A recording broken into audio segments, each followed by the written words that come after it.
Masjidil Haram. Sebelum Adam dan Hawa turun ke bumi, Ka'bah telah diletakkan dan para malaikat telah bertawaf mengelilinginya sambil bertalbiyah. Kemudian badai topan menutupinya pada zaman Nuh alaihi salam. Tatkala Yang Maha Tinggi dan Kuasa menghendaki manusia kembali kepada cahaya kebenaran, Dia perintahkan Nabi Ibrahim alaihi salam untuk membawa istri beliau Hajar beserta putra beliau Ismail yang masih menyusuh ke lembah kosong yang kering dari air dan buah-buahan. Di sana keduanya beliau tinggal pulang. Sesampai di jalan beliau berdoa kepada Allah, "Wahai Rabb kami, sesungguhnya aku telah menempatkan sebahagian keturunanku di lembah yang tidak mempunyai tanam-tanaman di dekat rumah Engkau, Baitullah, yang dihormati. ربنا إني أسكنت من ذريتي بواد غير ذي زرع عند بيتك المحرم ربنا ليقيموا الصلاة فاجعل أفئدة من الناس تهوي إليهم وارزقهم من الثمرات لعلهم يشكرون." Ya Rabb, kami yang demikian itu agar mereka mendirikan salat. Maka jadikanlah hati sebagian manusia cenderung kepada mereka, dan beri rezekilah mereka dari buah-buahan. Mudah-mudahan mereka bersyukur. Sebagai pengabulan doa Nabi Ibrahim, terpancarlah air Zam-Zam, mata air suci untuk Ismail dan ibunya Hajar. Tatkala kabilah-kabilah mengetahui hal ini, mereka segera datang ke tempat air dan kesucian. Adapun Bani Al-Amalik, mereka menetap di atas bukit Qayquan setelah mendapatkan izin dari Hajar alaihissalam. Ketika Ismail alaihissalam menginjak dewasa dan balik, ia dinikahkan dengan Imarah, putri kepala suku Bani Al-Amalik. Di saat kabilah Jurhum datang, tinggallah mereka di celah Al-Wad. Setelah beberapa tahun, Allah mengizinkan nabinya Ibrahim alaihissalam untuk berkunjung ke lembah tersebut di atas. Di sana beliau menanyakan tentang keadaan Ka'bah dan istri beliau. Dikarenakan beliau mendapat istri, anaknya tidak bijak dalam berkata-kata, maka beliau memerintahkannya untuk menyampaikan salam kepada suaminya tatkala pulang, dan memerintahkan agar sang suami merubah pintu gerbangnya. Ismail pun paham akan maksud perkataan ayahnya. Lantas beliau ceraikan wanita tersebut. Tatkala mendengar berita itu, Bani Jurhum segera mengejar kemuliaan pernikahan dengan Nabi Ismail alaihissalam. Dari pasangan inilah akhirnya terlahir kabilah-kabilah Arab yang paling terpandang. Allah menunjukkan kepada Nabi Ibrahim alaihissalam tempat didirikannya Ka'bah dan menentukan sudut-sudutnya.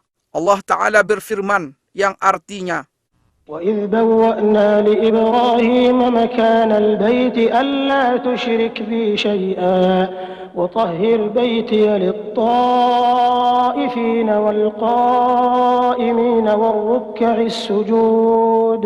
Dan ingatlah ketika kami memberikan tempat kepada Ibrahim di tempat Baitullah dengan mengatakan, janganlah kamu menyekutukan sesuatu pun dengan aku, dan sucikanlah rumahku ini bagi orang-orang yang tawaf, orang-orang yang beribadat, serta orang-orang yang ruku dan sujud.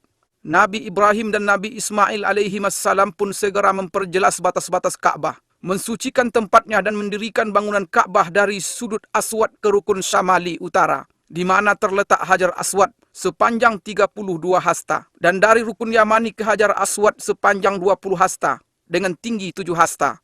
Kemudian keduanya meletakkan Hajar Aswad pada tempatnya dan melakukan tawaf dengan berkeliling 7 putaran. Lantas mereka mulai mengajak manusia ke rumah pusaka ini untuk beribadah kepada Allah dan mensucikan diri dari dosa-dosa dunia. Jatuh hatilah umat manusia ke rumah Allah Baitullah ini dan mereka berlomba-lomba untuk mengunjunginya. Allah Ta'ala berfirman yang artinya, وَأَذِّن فِي النَّاسِ بِالْحَجِّ يَأْتُوكَ رِجَالًا وَعَلَى كُلِّ ضَامِرٍ يَأْتِينَ مِنْ كُلِّ فَجٍّ عَمِيقٍ.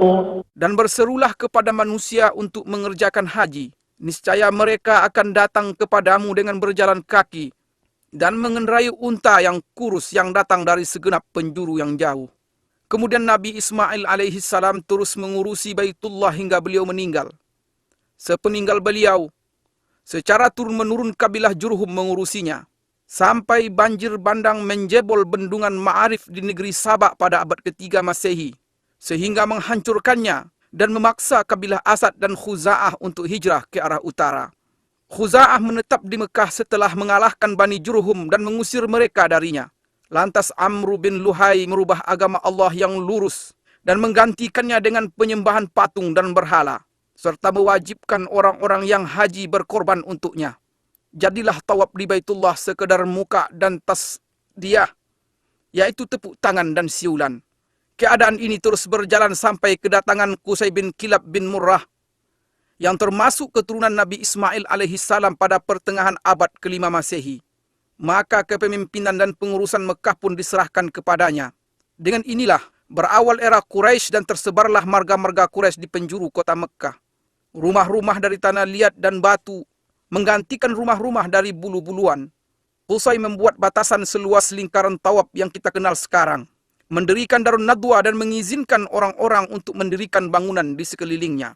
Memberi minuman jamaah haji adalah suatu derajat tinggi dan kemuliaan yang pada saat yang sama merupakan sebuah pekerjaan yang berat dan memakan biaya.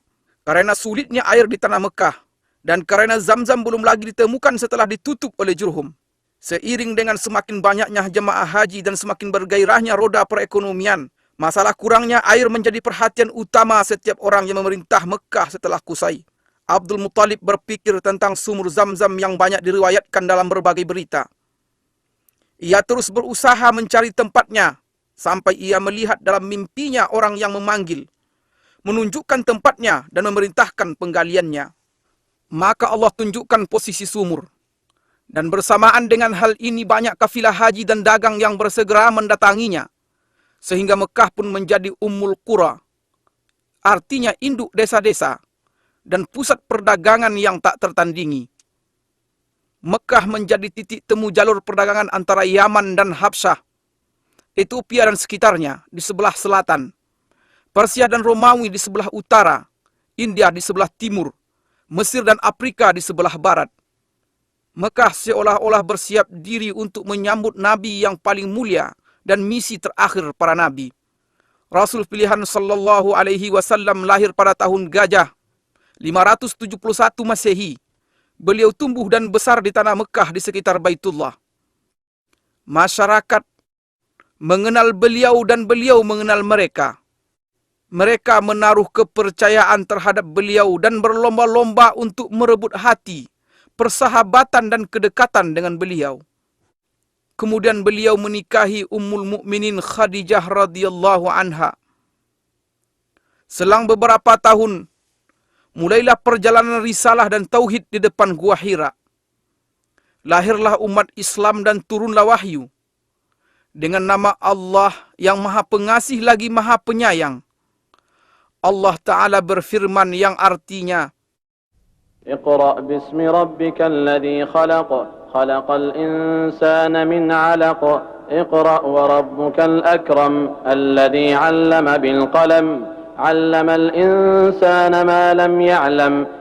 Bacalah dengan menyebut nama Rabbmu yang menciptakan. Dia telah menciptakan manusia dari segumpal darah. Bacalah, dan Rabbmu lah yang paling pemurah, yang mengajar manusia dengan perantaraan pena. Dia mengajarkan kepada manusia apa yang tidak diketahuinya. Mulailah cahaya dakwah di Mekah memenuhi relung hati bangsa Arab selama 13 tahun. Dan meluncurlah anak panah kedengkian pada Rasulullah SAW. Dakwah beliau dan para sahabat beliau, yang terkadang berwujud rayuan dan ada kalanya berbentuk ancaman, penyiksaan, embargo dan intimidasi. Allah pun mengizinkan Nabi SAW untuk berhijrah. Orang-orang musyrik bertekad untuk membunuh beliau. Mereka berkumpul di sekitar Baitullah pada malam hijrah. Mereka membuat tipu daya. Namun Allah juga membuat tipu daya, dan Allah adalah sebaik-baik yang bertipu daya. Allah Subhanahu wa Ta'ala berfirman yang artinya, وَجَعَلْنَا مِنْ بَيْنِ أَيْدِيهِمْ سَدًّا وَمِنْ خَلْفِهِمْ سَدًّا فَأَغْشَيْنَاهُمْ فَهُمْ لَا يُبْصِرُونَ. Dan kami adakan di hadapan mereka dinding, dan di belakang mereka dinding, dan kami tutup mata mereka sehingga mereka tidak dapat melihat. Keluarlah Rasulullah SAW dari Mekah dengan ditemani Abu Bakar As-Siddiq radhiyallahu anhu menuju Yasrib dengan selamat. Meskipun jalan ke Yasrib adalah arah utara, mereka mengambil jalan ke arah selatan Mekah. Di perjalanan, Rasulullah sallallahu alaihi wasallam menoleh ke negeri tempat beliau menghabiskan masa kecil dan awal dakwah beliau sebagai perpisahan dari seorang yang sangat mencintai Baitullah Al-Haram. Kemudian keduanya berjalan bersama sejauh 10 km hingga sampai di Gunung Sur. Lantas naik sampai di Gua Sur untuk istirahat dan bersembunyi. Abu Bakar radhiyallahu anhu sangat mengkhawatirkan nyawa Nabi Muhammad sallallahu alaihi wasallam. Di lain pihak beliau sallallahu alaihi wasallam tidak terbebani dengan hal ini. Beliau berkata, "Wahai Abu Bakar, apa pendapatmu tentang dua orang yang Allah menjadi yang ketiga bagi keduanya?" Allah Ta'ala berfirman yang artinya, إلا تنصروه فقد نصره الله إذ أخرجه الذين كفروا ثاني اثنين إذ هما في الغار إذ يقول لصاحبه لا تحزن إن الله معنا. Jikalau tidak menolongnya, maka sesungguhnya Allah telah menolongnya, yaitu ketika orang-orang kafir musyrikin Mekah mengeluarkannya dari Mekah. Sedang dia salah seorang dari dua orang ketika keduanya berada dalam gua. Di waktu dia berkata kepada temannya, "Janganlah berduka cita, sesungguhnya Allah bersama kita." Wajah Rasulullah sallallahu alaihi wasallam menghilang dari Mekah selama 6 tahun. Akan tetapi kerinduan beliau kepada Baitullah tidak pernah hilang dari hati beliau walaupun sehari pun. Pada suatu hari di tahun 6 Hijriah, beliau keluar bersama 6.500 sahabat dengan maksud umrah. Binatang kurban mereka ada di depan mereka dan mereka tidak membawa senjata selain pedang. Tatkala Quraisy mengetahui kedatangan Rasulullah dan para sahabat beliau, mereka menghalangi dengan 200 pasukan berkuda untuk melarang rombongan Nabi SAW melakukan umrah dan ibadah. Maka Nabi SAW memerintahkan rombongan umrah untuk berputar haluan menuju celah Al-Murad, pintu masuk ke dataran Hudaybiyah di sebelah barat Mekah. Dengan demikian Khalid bin Walid dan pasukan berkudanya tidak bisa melakukan apa yang mereka inginkan. Kemudian Nabi SAW mengirimkan utusan kepada Quraisy untuk meminta agar diizinkan umrah. Utusan ini kembali dengan terlambat dan diisukan bahwa mereka telah dibunuh agar tersebar desas-desus dan kekacauan. Maka di bawah pohon Ar-Ridwan di Hudaybiyah, penyeru kaum muslimin menyerukan kepada baiat Rasulullah SAW untuk memerangi Quraisy. Kala itu, gentarlah Quraisy dan mereka mengumumkan keinginan mereka untuk berdamai dengan kaum muslimin dengan syarat-syarat yang diterima oleh Rasulullah SAW. Akhirnya kaum muslimin pulang dengan perjanjian Hudaybiyah untuk melakukan umrah pada tahun yang akan datang. Pada tahun ke-8 Hijriah, Quraisy melanggar perjanjian. Maka Rasulullah SAW memerintahkan umat Islam untuk berangkat ke Mekah dalam 4 pasukan. 1 pasukan pembuka, 1 pasukan berputar dari arah bawah Mekah di sekitar Jabal Umar. Pasukan ketiga masuk dari arah barat melalui puncak Bukit Uaikan. Dan yang keempat berjalan sejajar dengan Jabal Hindi. Rasulullah SAW memerintahkan pemasangan bendera perang di perbatasan arah depan Masjidil Haram. Akan tetapi penaklukan Mekah berakhir tanpa perang dan Mekah pun kembali aman. Kembalilah para ahli ibadah melakukan rutinitasnya di Baitullah dan kembalilah generasi tauhid di Mekah. Patung dan berhala kesyirikan tumbang di segenap penjuru Mekah. Mulai saat itu Mekah masih terus merasakan nikmat bendera tauhid La ilaha illallah Muhammad Rasulullah. Kemudian dilakukan lagi pembatasan tanah haram Mekah sebagaimana telah dilakukan oleh Nabi Ibrahim alaihissalam atas petunjuk Jibril alaihissalam. Sampai saat ini batas-batas ini masih jelas ditandai dengan tanda yang tidak boleh dimasuki oleh selain Muslim. Batas-batas ini adalah 1 Tan'im yang terletak 6 km dari utara Mekah. Kedua Wadi Nakhlah yang terletak di sebelah timur laut Mekah sejauh 14 km. Ketiga Adha letaknya 12 km dari arah selatan Mekah. Keempat Sumaisi yang merupakan batas tanah haram di sebelah barat dan terpisah dari Mekah sejauh 15 km.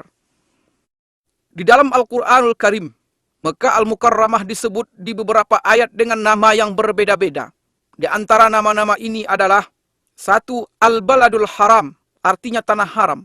Allah Subhanahu wa Ta'ala berfirman yang artinya, "Aku hanya diperintahkan untuk menyembah Rabb negeri ini, yang telah menjadikannya haram dan kepunyaannya lah segala sesuatu." Kedua, Ummul Qura, artinya induk desa-desa. Allah Subhanahu wa taala berfirman yang artinya, dan ini Al-Qur'an adalah kitab yang telah kami turunkan yang diberkahi, membenarkan kitab-kitab yang diturunkan sebelumnya, dan agar kamu memberi peringatan kepada penduduk Ummul Qura. Yang ketiga, Al-Baladul Amin, artinya kota yang aman. Allah Subhanahu wa taala berfirman yang artinya, demi buah tin dan buah zaitun, dan demi bukit Sinai, dan demi bukit Sinai, dan demi kota Mekah ini yang aman. Yang keempat, Ma'ad, artinya tempat kembali. Allah Subhanahu wa taala berfirman yang artinya, sesungguhnya yang mewajibkan atasmu melaksanakan hukum-hukum Al-Qur'an benar-benar akan mengembalikan kamu ke tempat kembali. Yang kelima, Mekah. Allah Subhanahu wa taala berfirman yang artinya, dan dialah yang menahan tangan mereka dari membinasakan kamu dan menahan tangan kamu dari membinasakan mereka di tengah kota Mekah. Yang keenam, Bakkah. Allah Subhanahu wa taala berfirman yang artinya, sesungguhnya rumah yang mula-mula dibangun untuk tempat beribadah manusia ialah Baitullah yang di Bakkah, yang diberkahi dan menjadi petunjuk bagi semua manusia.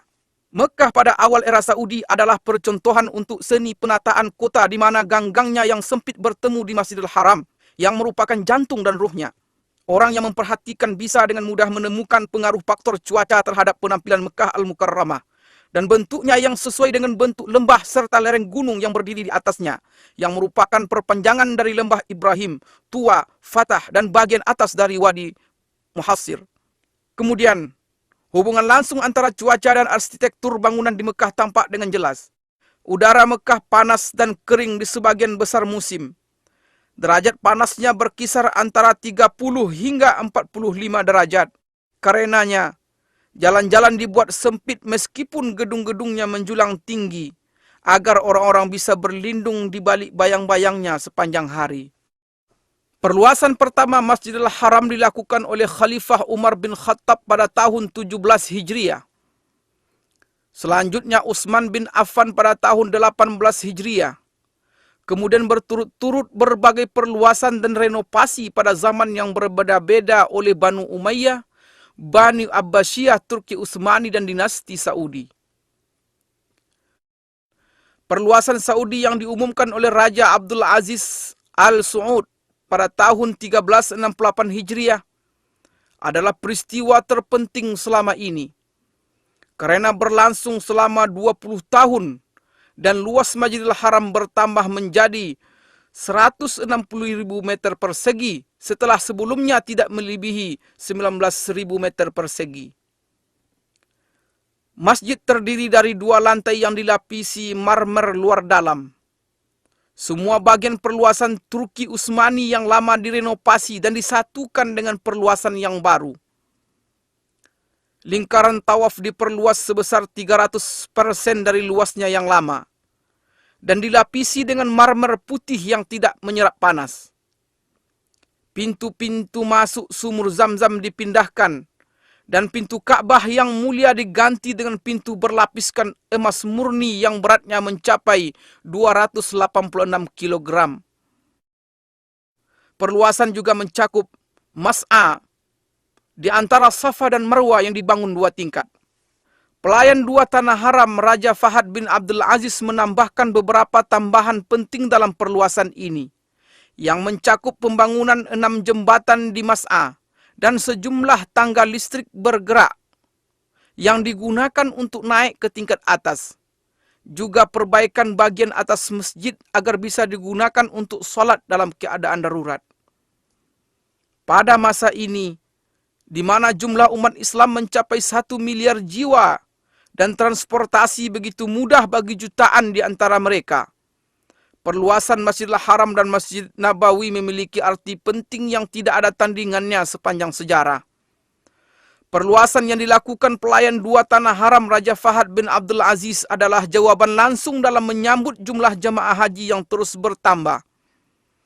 Maka pada tanggal 2 Safar 1409 Hijriah, pelayan 2 tanah haram meletakkan batu pertama proyek perluasan Masjidil Haram di Mekah Al-Mukarramah dengan anggaran sebesar 6,8 miliar rial Saudi dan mencakup halaman Suq Saghir, yaitu pasar kecil di sebelah barat masjid. Desainnya dibuat melengkapi masjid yang sekarang dari segi eksterior dan bentuk arsitektur secara umum. Bangunan perluasan ini meliputi 1 pintu gerbang utama, 14 pintu kecil ditambah pintu-pintu masuk yang ada sekarang. Juga 2 buah menara setinggi 180 meter yang desainnya menyerupai 7 menara yang lain. Ditambah lagi pembangunan 2 bangunan untuk eskalator. 1 di arah selatan dan 1 lagi di utara, untuk memudahkan jemaah haji dan jemaah salat. Halaman yang mengelilingi Masjidil Haram disiapkan sedemikian rupa dan berlantaikan marmer putih yang memantulkan panas. Dengan demikian Masjidil Haram bisa memuat hampir 1 juta orang. Pemandangan Masjidil Haram pada 10 hari terakhir bulan Ramadan tidak tertandingi oleh pemandangan sepanjang tahun. Karena pada saat itu ada salat tarawih dan tahajud, di mana tangan-tangan menengadah dengan khusyuk. Hati-hati yang penuh harap dan air mata yang tertumpahkan. Semua mengharap ampunan Tuhan. Allah Subhanahu wa ta'ala berfirman yang artinya, dan siapa lagi yang mengampuni dosa selain Allah?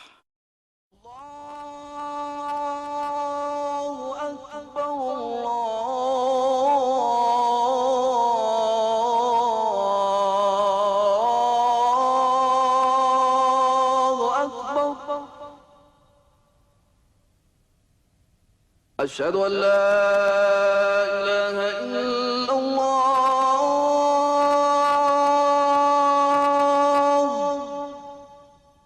Masjidil Aqsa. Sejarah tempat ini adalah cerita bersambung 5.000 tahun sejak ditinggali oleh kaum Yabus. Kemudian penduduk keturunan Kan'an yang berdarah Arab turun-temurun menempatinya dan menjadi bagian yang tak terpisahkan dari tanah ini. Di sini mereka menemukan ketenangan dan keamanan. Mereka pun menganugerahi tempat ini peradaban dan seni. Dan tempat ini membalas dengan aliran kebaikan dan barakah seolah-olah seperti pohon zaitun yang merupakan simbol cinta dan anugerah. Sepanjang masa ini, kota ini telah mengalami lebih dari 25 peperangan yang semuanya bisa dilewati. Dan kota ini beserta penduduknya yang baik tetap bertahan dan menjadi simbol sejarah serta peradaban manusia. Kota ini berbeda dari kota-kota yang lain. Disinilah jembatan yang menghubungkan bumi dengan langit pada malam Isra dan Mi'rajnya. Disinilah sungai yang mengalir dari kesucian dan cahaya terang di hati para pencinta yang menjatuhkan bayangannya di atas bebatuan, tempat tinggal dan nama-nama. Dan sejak malam itu, yaitu malam Isra dan Mi'raj, kota ini menjadi kiblat pertama kaum muslimin. Mereka menghadap ke arahnya dengan hati mereka sebelum melihatnya dengan mata. Ia telah menetap di sanubari umat Islam sebelum mereka tinggal di dalamnya. Maka bangkitlah suatu kerinduan untuk selalu bersama. Di sini dan dari Gunung Al-Mukabbir di tahun 636 Masehi, Khalifah Umar bin Khattab melontarkan takbir bersejarahnya, di mana terlihat oleh beliau bahwa kunci kota suci ini diserahkan dan manusia seluruhnya menerima isi surat perjanjian Umar. Sejarah masih terus teruji dengan panasnya rangkaian peristiwa, dan kota suci ini pada masa Islam mengalami puncak kemajuannya dalam peradaban dan peran kemanusiaan. Bagaimana tidak? Sedangkan penakluknya yang pertama, Nabi Muhammad SAW bersabda, "Satu golongan dari umatku akan terus berada di atas kebenaran.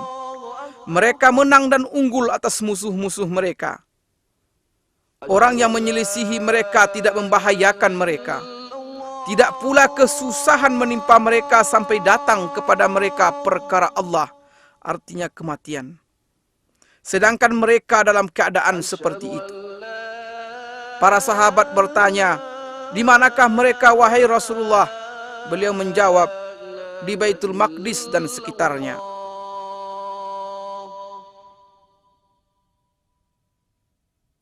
Al-Aqsa atau Tanah Kudus yang mulia, luasnya mencapai 146, dan ini mencakup semua bagian yang terletak di dalam pagar Masjidil Aqsa yang diberkahi. Di dalamnya terdapat banyak jalanan dan tenda-tenda yang didirikan oleh para raja dan gubernur, serta banyak jalan air, dan yang paling terkenal jalan air Qaitbay, serta lebih dari 25 sumur air tawar. Ini adalah Masjidil Aqsa yang dirancang oleh Khalifah Umar bin Khattab. Adapun dengan bentuknya yang sekarang, Masjidil Aqsa dibangun oleh Khalifah Abdul Malik bin Marwan dan diselesaikan oleh putranya Khalifah Al-Walid bin Abdul Malik pada tahun 705 Masehi.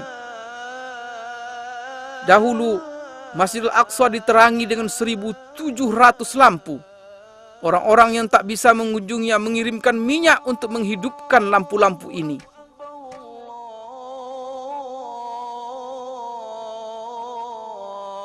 Di tempat ini terdapat kubah-kubah indah yang mendunia, yaitu Masjid Qubbatus Sakhra yang disepakati oleh semua ahli sejarah sebagai bangunan paling indah di atas muka bumi.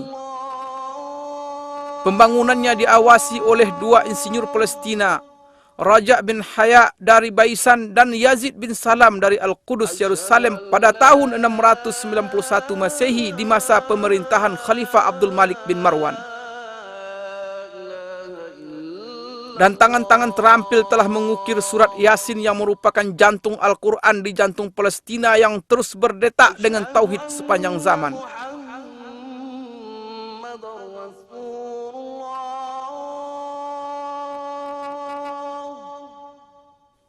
Masjidil Aqsa memiliki 10 pintu. Dan kota Al-Qudus yang sekarang disebut dengan Al-Baldah Al-Qadimah, artinya kota lama, memiliki 7 pintu. Ini di luar beberapa pintu masjid dan pintu kota yang ditutup.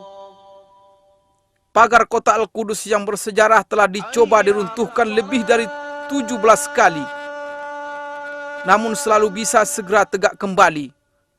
Renovasi terakhir dilakukan pada masa Sultan Sulaiman Al-Qanuni di tahun 1536 Masehi. Al-Qudus dikelilingi oleh 4 menara tinggi dan 34 menara biasa. Di sini, di setiap jengkal dan pojok terdapat barakah, ketinggian dan keindahan menara-menara yang ramah dengan panggilan langit. Kubah-kubah yang tersohor di jalan-jalan ketinggian.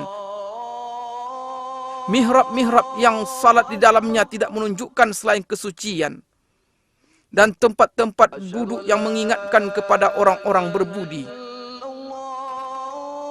Pada tanggal 30 Juli 1980 Masehi, Perdana Menteri Israel dengan kesepakatan partainya mengeluarkan keputusan menjadikan Al-Qudus sebagai ibu kota Israel untuk selamanya. سندافع عن المدينة الثالثة في الإسلام بكل ما تستطيع ولن تبخل عليها بدم. Kita akan pertahankan kota ketiga Islam ini dengan segala kemampuan dan tidak akan keberatan untuk menumpahkan darah karenanya. Di saat umat Islam kehilangan ingatan, saat itulah Al-Qudus akan hilang. Dahulu selama 100 tahun Masjidil Aqsa dirubah menjadi perkantoran. Masjid Qubbatus Sakhra dirubah menjadi gereja. Musalla Al-Marwani menjadi kandang kuda. Suara azan tak terdengar lagi. Hingga Allah berkehendak menyiapkan orang yang mengeluarkan kota yang berharga ini dari kotoran, kelaliman dan penjajahan. Datanglah Salahuddin Al-Ayyubi memasuki Al-Qudus setelah perang Hittin pada tahun 1187 Masehi. Dengan mengangkat bendera Tauhid untuk bersujud dan bersujud bersamanya pasukan penakluk yang berjaya mengalahkan berbagai rintangan yang telah menghalangi junjungan kita Nabi Muhammad SAW dan kejayaan beliau.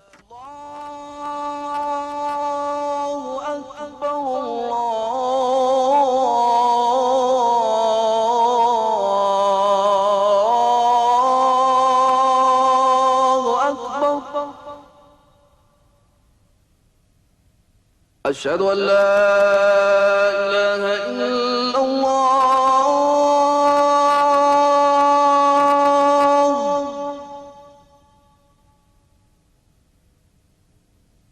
Asyhadu an la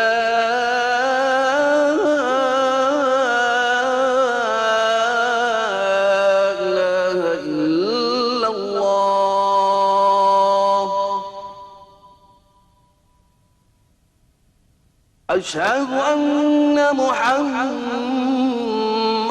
رسول الله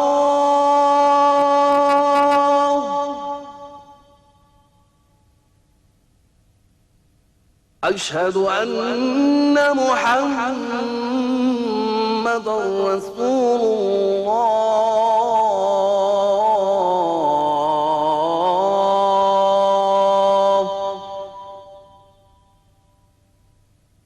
حي على الصلاة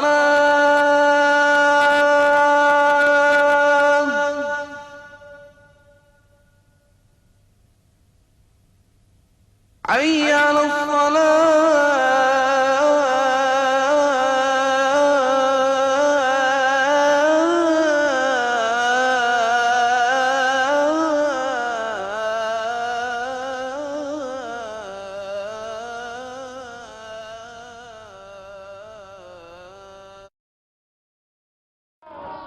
Kota Madinah di antara sejarah dan kemajuan. Selamat datang di kota Madinah Munawwarah, tempat kembalinya keimanan dan tempat tinggal Rasulullah sallallahu alaihi wasallam. Selamat datang di kota Madinah bersama kilauan perkembangan dan kemajuan yang ada di dalamnya. Kita akan membaca perjalanan sejarah kota Madinah dimulai dari zaman dahulu kala sampai zaman yang terang yang menyinari dunia. Nun jauh di sana, di masa generasi keempat dari keturunan Rasulullah Nuh alaihi salam, sebuah gerombolan dari negeri Babil keluar untuk mencari tempat pemukiman baru, yang pada akhirnya mereka mendapatkan sebuah lahan subur yang terlindung oleh gunung-gunung dan batuan gunung berapi yang ada di sekitarnya. Kemudian mereka menetap di tempat itu. Kemudian mereka membangun sebuah perkampungan kecil yang dinamakan dengan nama pemimpin mereka, Yathrib. Maka berkembanglah Yathrib. Beberapa riwayat menyebutkan bahwa penduduk kaum Amalik, keturunan dari Nabi Nuh alaihissalam, telah bertempat tinggal di sana pada abad ke-23 sebelum hijrah, serta menyebutkan bahwa Madinah terikat hubungan dengan kerajaan Ma'iniyah pada abad ke-12 sebelum hijrah. Beberapa relief yang berhasil ditemukan menunjukkan bahwa pada abad ke-11 sebelum hijrah, Yathrib selama 10 tahun berada di bawah kekuasaan Raja Babylon Nabonid yang bertempat tinggal di Taima. Dan pada abad ke-5 sebelum hijrah, kaum Yahudi yang telah diporak-porandakan oleh Romawi berdatangan ke sana. Dan pada abad ke-3 sebelum hijrah, suku Aus dan Khazraj pada berdatangan dari Yaman dan juga ikut menetap di Yathrib. Dan sepanjang abad yang lalu, berdatangan pula beberapa suku yang berdekatan, baik dengan berombongan ataupun secara perorangan. Maka terbentuklah sebuah masyarakat yang beraneka ragam, sebuah masyarakat petani yang ulet. Perkebunan kurma, ladang sayuran, dan buah-buahan mulai tersebar di seluruh penjuru Yathrib.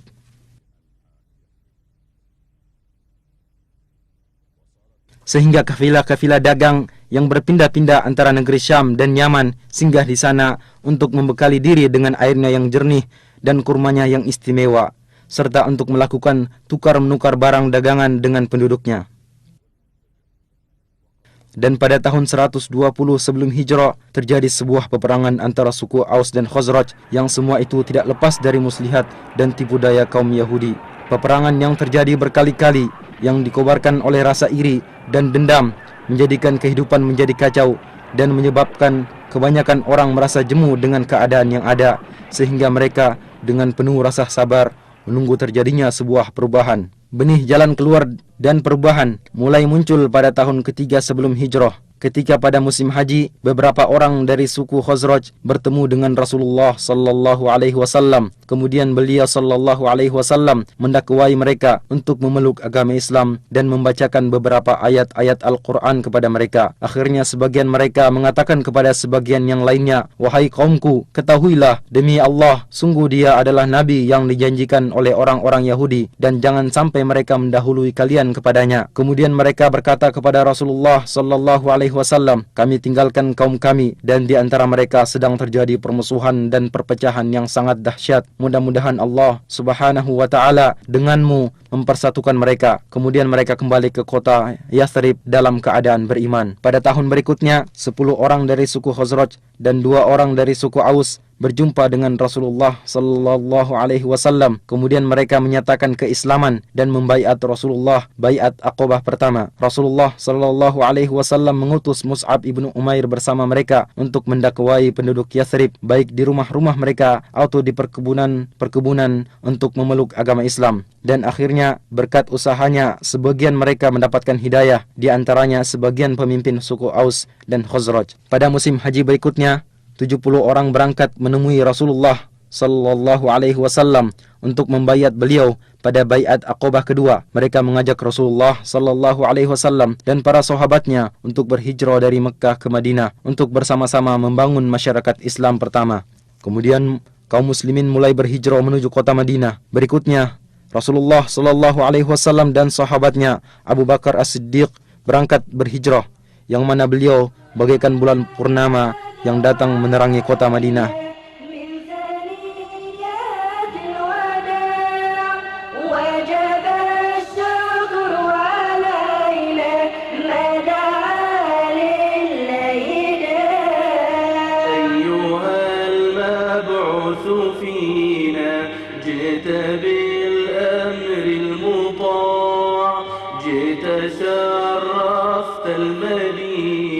Dan mulailah perubahan besar dalam sejarah. Segala sesuatu berubah.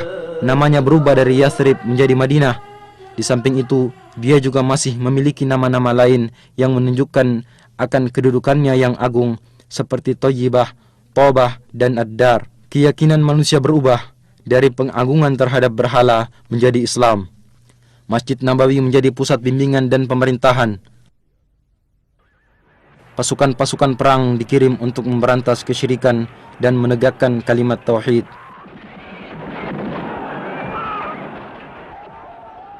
Pada tahun kedua Hijriah, di tempat sejauh 160 km dari kota Madinah, terjadi perang Badar.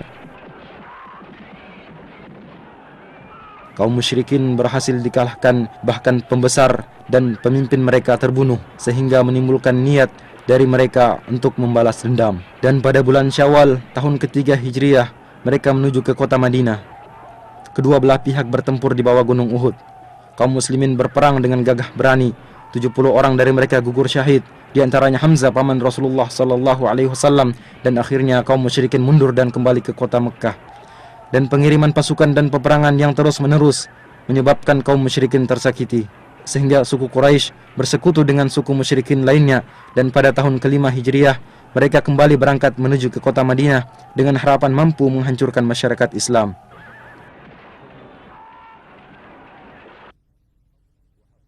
Kaum muslimin menggali parit dan membentengi kota Madinah.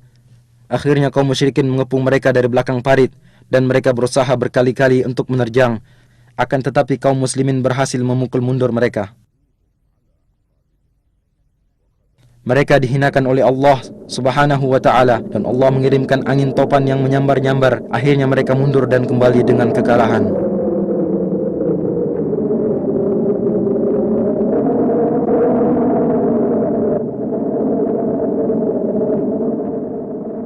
Sepanjang masa Nabi sallallahu alaihi wasallam, kemudian zaman Khulafaur Rasyidin, Madinah merupakan ibu kota negara Islam yang luas. Kaum muslimin datang berduyun-duyun ke kota Madinah untuk bertemu dengan Rasulullah sallallahu alaihi wasallam dan para Khulafaur Rasyidin setelah beliau, serta menunaikan solat di Masjid Nabawi.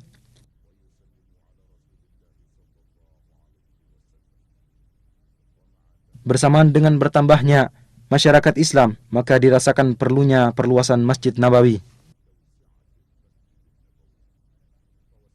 Pada tahun ke-7 Hijriah, Rasulullah sallallahu alaihi wasallam melakukan perluasan masjid untuk pertama kalinya.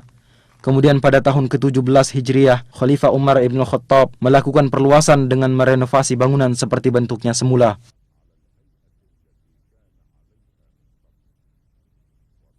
Pada tahun 30 Hijriah, Khalifah Uthman ibn Affan merenovasi bangunan dengan menggunakan batu berukir dan memperluas areal masjid. Dan di Masjid Nabawi diatur pasukan-pasukan untuk berdakwah dan membuka wilayah. Maka agama Allah menyebar di segenap penjuru Jazirah Arab dan di Syam, Irak, Mesir, serta bagian utara benua Afrika.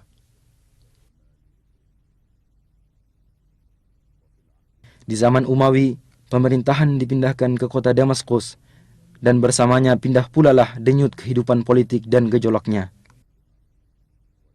Madinah telah menjadi sebuah wilayah pemerintahan yang tenang. Ladang dan perkebunan semakin banyak, sampai-sampai terlihat di sekitar Wadi Aqiq tiada lagi tempat untuk bangunan. Keadaan terus berjalan seperti ini sampai pertengahan dinasti Abbasiyah, di mana pada permulaannya muncul Imam Malik ibnu Anas rahimahullah. Kemudian banyak orang dari berbagai penjuru datang untuk belajar di majelisnya, di antaranya Imam Asy-Syafi'i rahimahullahu ta'ala.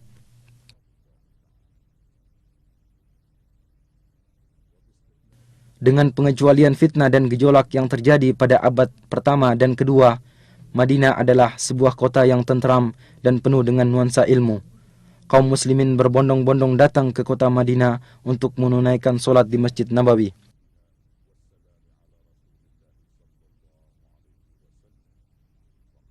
Khalifah Al-Mahdi memerintahkan agar diadakan perluasan Masjid Nabawi dan mempertahankan bangunan lama. Dan pada abad ketiga Hijriah, mulailah muncul kemerosotan dalam berbagai aspek kehidupan, di mana bangunan-bangunan berkurang, istana-istana yang terletak di Aqiq mulai ditinggalkan, dan keamanan menjadi kacau. Sering terjadi perampasan terhadap kafilah-kafilah dagang. Kota Madinah menyusut hingga terbatas dalam pagar kota yang dibangun pertama kali pada tahun 263 Hijriah. Beberapa kali pagar kota dibangun dan diperluas hingga mencakup perluasan kota yang masih sangat terbatas. Demikianlah keadaan kota Madinah yang mengalami masa pasang surutnya hingga abad ke-10 Hijriah. Pada tahun 578 Hijriah, di saat perang salib sedang berkecamuk, salah seorang pemimpin salib yang bernama Arnaud mengirimkan sebuah pasukan dengan menggunakan kapal. Mereka bersembunyi-sembunyi menuju ke Laut Merah, kemudian mendarat di Yambo, kemudian menuju ke kota Madinah. Maka pasukan Salahuddin Al-Ayyubi rahimahullah mengejar mereka dan akhirnya berhasil menghadang mereka dalam jarak perjalanan 1 malam dari kota Madinah. Sebagian besar dari mereka berhasil dibunuh dan yang lainnya ditawan, dan Allah masih tetap menjaga kota Madinah dari kejahatan mereka. Pada tanggal 5 Rajab tahun 654 Hijriah, sebuah gunung besar yang terletak di sebelah timur kota Madinah meletus dan mengalirkan sebuah sungai lahar ke arah barat menuju ke kota Madinah. Lalu dengan takdir Allah Ta'ala menyimpang ke arah utara. Gunung tersebut terus memuntahkan laharnya sekitar 3 bulan lamanya. Pada tahun 886 Hijriah, kobaran api yang disebabkan oleh sambaran petir melahap bangunan Masjid Nabawi dan menghancurkan sebagian besar dari bangunan masjid. Akan tetapi kamar Nabi selamat dari lalapan api. Kemudian atas dana dari Sultan Qutbai, bangunan Masjid Nabawi dikembalikan lagi. Sebagaimana juga dibangun beberapa sekolahan dan tempat-tempat belajar mengaji yang mengumpulkan ulama, para penuntut ilmu, dan orang-orang yang tinggal berdekatan.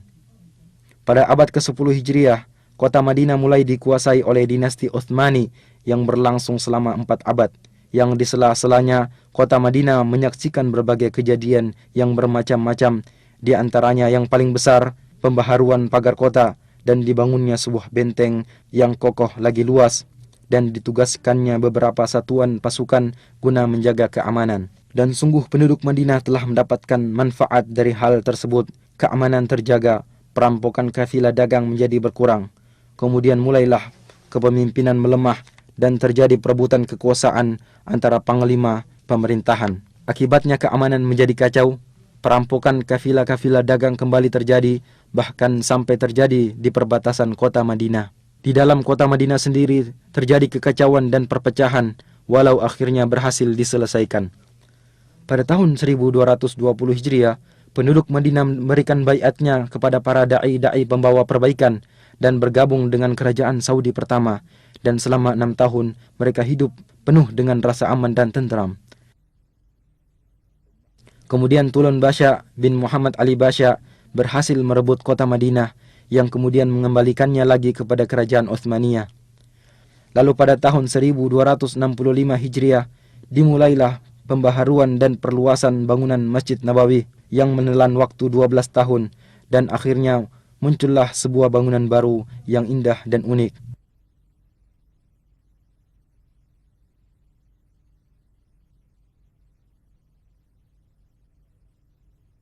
Pada tahun 1318 Hijriah, kota Madinah dihubungkan dengan kota Istanbul melalui sebuah stasiun radio yang besar dan kuat, serta mampu berhubungan dengan stasiun-stasiun radio lainnya. Dan pada tahun 1326 Hijriah, selesai dibangun jalur rel kereta api yang membentang dari kota Damaskus sampai ke kota Madinah, sehingga mengakibatkan terjadinya perubahan besar dalam kehidupan ekonomi, sosial, dan pembangunan. Jumlah penduduk meningkat dari 10.000 menjadi 80.000, kegiatan dagang berkembang pesat, dan kekayaan melimpah.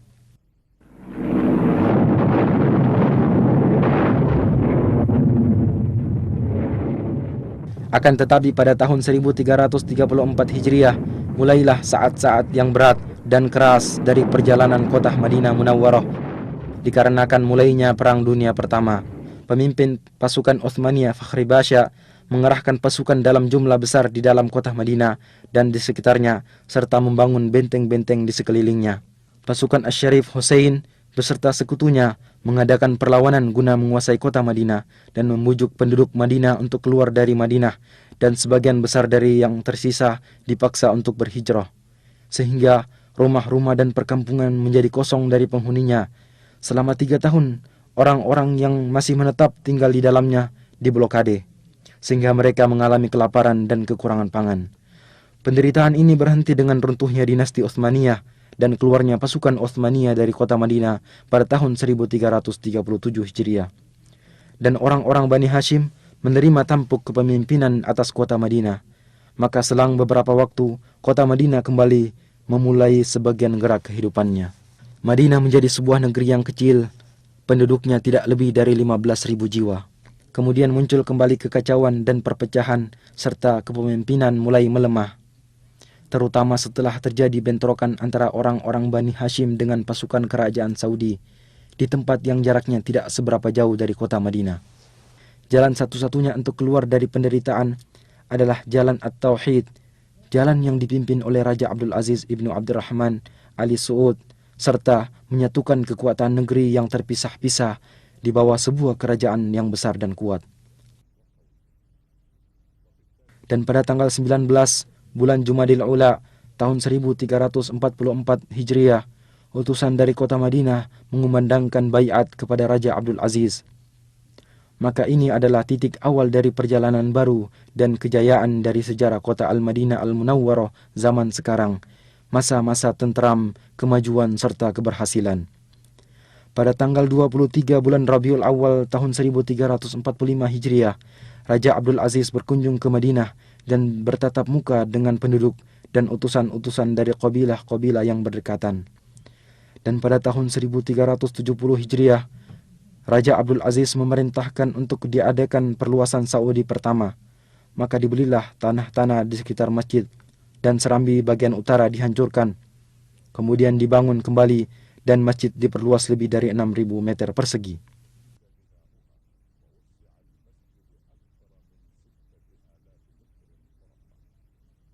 Maka tampillah sebuah bangunan baru lagi indah yang serambinya menampung ribuan jamaah solat.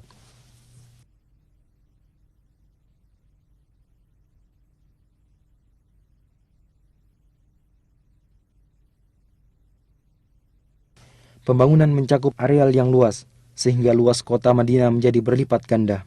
Tempat-tempat pendidikan pada berbagai jenjang bertambah jumlahnya. Dan pada tahun 1381 Hijriah, dibukalah Universitas Islam Madinah dan mulai menerima anak-anak berbagai negeri Islam dalam jumlah yang cukup banyak guna belajar ilmu-ilmu Islam dan bahasa Arab di sana. Sebagaimana dibukanya cabang-cabang dan fakultas-fakultas di bawah Universitas Raja Abdul Aziz dan Universitas Islam Raja Muhammad ibnu Saud. Dan di Madinah diterbitkan sebuah majalah untuk pengetahuan umum yang bernama Al-Manhal. Kemudian diikuti oleh harian Al-Madinah Al-Munawwarah dan gerakan menuju pengetahuan umum berkembang pesat. Pada 10 tahun pertama dari abad ke-15 Hijriah, Madinah mengalami perubahan kemajuan yang sangat besar pada segala aspek. Khadimul Haramain Asy-Syarifain Raja Fahd memerintahkan untuk dibentuk sebuah tim khusus yang terdiri dari beberapa menteri guna pembangunan dan pengembangan kota Madinah. Maka pada saat-saat itulah pembangunan mengalami loncatan pesat dan dimulailah proyek-proyek besar, dan di antara yang paling penting, proyek perluasan Masjid Nabawi dan proyek pengembangan pusat perkotaan.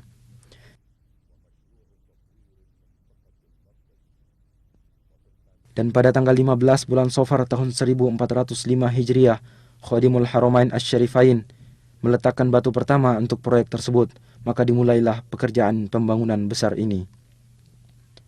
Satu daerah pemukiman penduduk yang berada di sekitar masjid dibebaskan dan para pemilik gedung-gedung diberikan uang ganti rugi dengan penuh, bangunan-bangunannya dimusnahkan.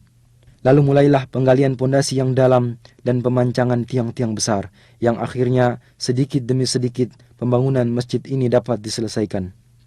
Selama 9 tahun, pekerjaan berjalan siang dan malam, tanpa harus mengganggu pelaksanaan ibadah solat di Masjid Nabawi tersebut. Dan bimbingan serta pengawasan dari Pangeran Abdul Majid Ibnu Abdul Aziz, Gubernur Madinah, memiliki peranan besar dalam pelaksanaan proyek ini secara mendetail. Akhirnya pembangunan selesai dan diresmikan oleh Khadimul Haramain Raja Fahad Ibnu Abdul Aziz pada tahun 1414 Hijriah. Bentuk pembangunan baru ini adalah dengan memperluas bangunan lama sebesar 73.000 meter persegi. Adapun atapnya dirancang sedemikian rupa agar serambi dan ruangannya mampu menampung ribuan jamaah solat. Kemudian di bawah pelataran dibangunlah tempat parkir bagi kendaraan yang mampu menampung 5.000 kendaraan roda 4. Dan di tempat yang terletak sejauh 7 km dari masjid juga dibangun sebuah pusat pendingin udara, di mana melalui pipa besar udara dingin dihantarkan ke Masjid Nabawi. Sungguh Masjid Nabawi telah menjadi sebuah bangunan yang istimewa, di mana di dalamnya para peziarah akan menikmati saat-saat beribadah yang tenang dan menyenangkan. ذلك فضل الله يؤتيه من يشاء والله ذو الفضل العظيم. Sebuah proyek besar lain, yaitu proyek pengembangan pusat kota, mengiringi perluasan Masjid Nabawi ini. Proyek ini dirancang dengan cermat dan terpadu, dan luasnya mencakup 2,5 juta meter persegi, separuhnya untuk bangunan dan separuh lainnya untuk pertamanan, jalan, trotoar, kuburan baki, dan tempat-tempat pelayanan. Dan dengan cepat telah bermunculan pula komplek-komplek besar untuk perumahan dan pertokoan yang masing-masing bangunan terdiri dari ratusan apartemen dan kamar penginapan serta ratusan pertokoan yang dibangun dengan desain terbaru.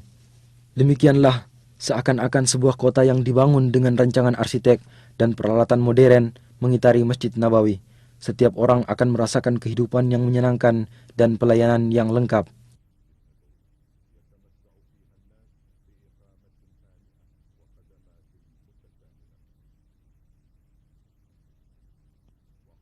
Di samping itu, masih ada proyek lain, yaitu proyek pembangunan dan perluasan masjid-masjid bersejarah, dan yang paling pertama adalah masjid pertama kali dibangun dalam sejarah Islam, yaitu Masjid Quba.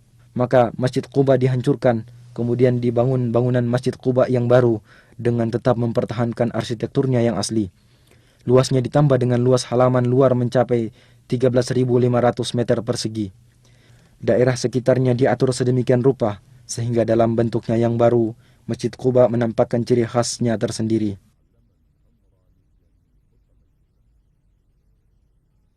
مسجد أسس على التقوى من أول يوم أحق أن تقوم فيه رجال يحبون أن يتطهروا والله يحب المطهرين.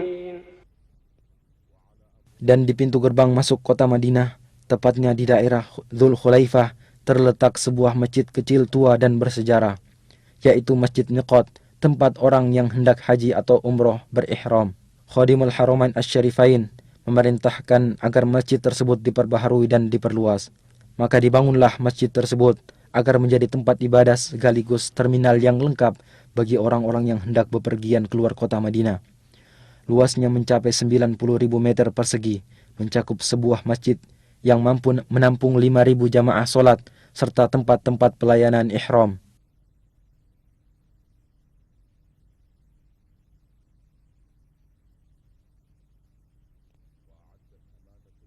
Dinas Tata Kota Madinah membuat perencanaan kota yang membagi kota atas 3 lapis lingkaran.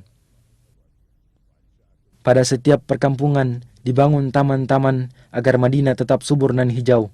Keanggunan model yang melengkapi keagungan isi akan semakin menampakkan norma-norma keimanan yang diemban oleh kota ini sepanjang sejarah.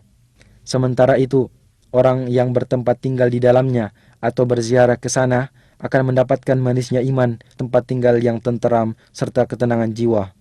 Dan di antara tanda-tanda kemajuan yang menunjukkan akan ciri khas kepribadian sejarah serta norma-norma keimanan Madinah Munawwarah, percetakan kitab suci Al-Quran, markaz ilmu, dan percetakan terbesar di dunia yang dikhususkan untuk pelayanan Al-Quranul Karim. Tergabung di dalam percetakan ini sejumlah ulama, cendekiawan, dan ahli qiraat, yaitu ahli baca Al-Quran yang bertugas mengoreksi penulisan kitab Allah, Al-Quranul Karim. Sementara itu, percetakan dilengkapi dengan alat-alat cetak termodern dan bertugas mencetak kitab suci Al-Quran beserta terjemahannya dalam berbagai bahasa umat Islam. Percetakan juga menyiapkan studio khusus untuk rekaman serta kaset dan piringan hitam untuk merekam bacaan Al-Quran. Percetakan ini sampai sekarang telah mempersembahkan lebih dari 130 juta mushaf Al-Quran beserta terjemahannya dalam berbagai ukuran. Sebagaimana telah mempersembahkan berjuta-juta kaset rekaman bacaan Al-Quran yang berbeda-beda serta membagikannya ke segala penjuru dunia dalam rangka mengemban misi pertama Islam yang dibawa oleh Al-Madinah Al-Munawwarah pada zaman Nabi, serta agar mengingatkan kita akan tugas agung yang diemban oleh sahabat di zaman Abu Bakar As-Siddiq, kemudian Uthman ibn Affan radhiyallahu anhuma, yaitu pengumpulan Al-Quran Karim serta penyatuan naskah dan penulisannya serta membagikannya kepada masyarakat Islam waktu itu.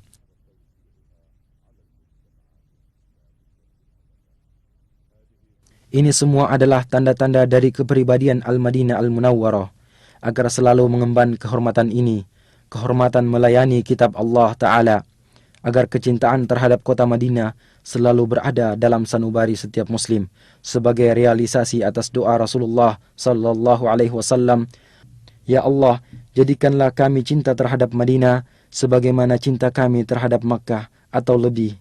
Ya Allah, berikanlah keberkahan pada kota Madinah kami, dan semoga Allah selalu melimpahkan salawat dan salamnya atas Nabi Muhammad, keluarga, dan sahabat-sahabatnya."